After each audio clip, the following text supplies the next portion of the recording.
Bonjour messieurs, bienvenue à un nouvel épisode. Aujourd'hui, je veux déconstruire l'une des plus grandes illusions des relations modernes, l'idée que la présence féminine est un facteur moralisateur dans la vie de l'homme. Réfléchissons-y ensemble. Il existe une vision culturelle profondément enracinée selon laquelle l'homme célibataire est un échec. S'il n'a pas de partenaire, quelque chose ne va pas chez lui. Il est immature, égoïste, peu fiable. Ce discours est toujours soutenu par la société. Et pire encore, accepté par de nombreux hommes qui ne réalisent pas à quel point il est nocif. Depuis l'époque des premiers forums et blogs de mèmes, la solitude masculine a été romantisée comme quelque chose de pathétique. Vous vous souvenez de Forever Alone ? C'était déjà un signe avant-coureur de la vision dépréciative de l'homme seul. Aujourd'hui, à l'ère des réseaux sociaux, cette pression n'a fait qu'augmenter. Beaucoup d'hommes ont commencé à considérer la relation comme un certificat de valeur personnelle. Et c'est ainsi que l'on voit la répétition de l'idée « si même un tel a une petite amie, pourquoi pas toi ?» Cela devient un mème, un sujet pour les coachs et un carburant pour l'anxiété.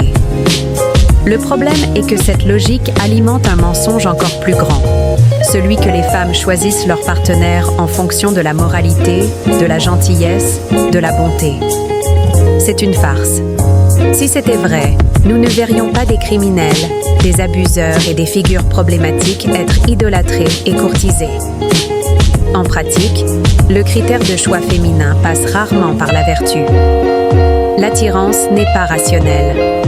Trafiquants, délinquants et même assassins reçoivent de l'attention, de l'affection et même des demandes en mariage. Cela montre que le désir féminin n'est pas lié à la bonté, mais à d'autres facteurs. Le pouvoir, l'émotion, le danger. Les hommes qui croient être choisis parce qu'ils sont de bonnes personnes vivent une dangereuse illusion. Et cette illusion a des conséquences. Elle génère de la frustration, une faible estime de soi, une désillusion amoureuse. Et pire encore, beaucoup de ces hommes continuent de renforcer cette même culture qui leur nuit.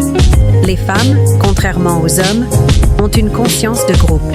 Elles comprennent que le terme « femme » représente chacune d'elles. Les hommes, en revanche, pensent que lorsqu'on parle de « homme », le problème concerne les autres. Cela fait que beaucoup continuent d'alimenter leur propre oppression. Cette absence de conscience collective masculine fait des hommes des proies faciles. Ils deviennent les défenseurs de valeurs qui ne les avantagent pas. Ils défendent l'idée qu'une partenaire est un signe d'évolution personnelle, alors qu'en réalité, cela ne fait que les rendre dépendants de l'approbation externe. En même temps, la pression culturelle qui existait sur les femmes pour se marier jeunes, maintenir la virginité ou fonder une famille a pratiquement disparu. Les étiquettes péjoratives ont été abandonnées, mais pour les hommes, elles restent fermes. Célibataire, immature. Ne veut pas se marier, égoïste. Ne partage pas les revenus, mesquin. Ce déséquilibre des exigences fait partie d'un système plus large qui tourne autour des intérêts féminins. On appelle cela le gynocentrisme, une structure socio-culturelle où tout est orienté pour servir les femmes, et les hommes ne font que soutenir cet arrangement par leur travail et leurs sacrifices. Les hommes eux-mêmes valident ce système lorsqu'ils continuent d'agir comme des pourvoyeurs inconditionnels, même sans recevoir de réciprocité. La chevalerie, la gentillesse et l'effort émotionnel sans retour sont la norme pour beaucoup. Il est nécessaire de briser ce cycle. Cela commence par le refus de l'idée qu'une relation est une sorte de validation existentielle. Avoir une petite amie ne te rend pas meilleur. Ne pas en avoir ne te rend pas pire. La femme n'est pas un prix de bonne conduite. Lorsqu'un homme commence à se considérer comme le seul responsable de sa propre valeur, il cesse de dépendre de l'approbation féminine. Il arrête de concourir pour l'attention et commence à agir dans son propre intérêt. Ce changement de mentalité ne nécessite pas de mouvement collectif, de manifestation ou de révolution. Il se produit silencieusement, individuellement. Chaque homme qui décide de ne pas vivre selon cette logique contribue à affaiblir le système qu'il exploite. Des attitudes simples comme cesser de romantiser la femme, arrêter de la surestimer ou simplement ne pas agir comme un serviteur émotionnel sont déjà puissantes. Et il ne s'agit pas de haïr le sexe opposé. Il s'agit de se préserver.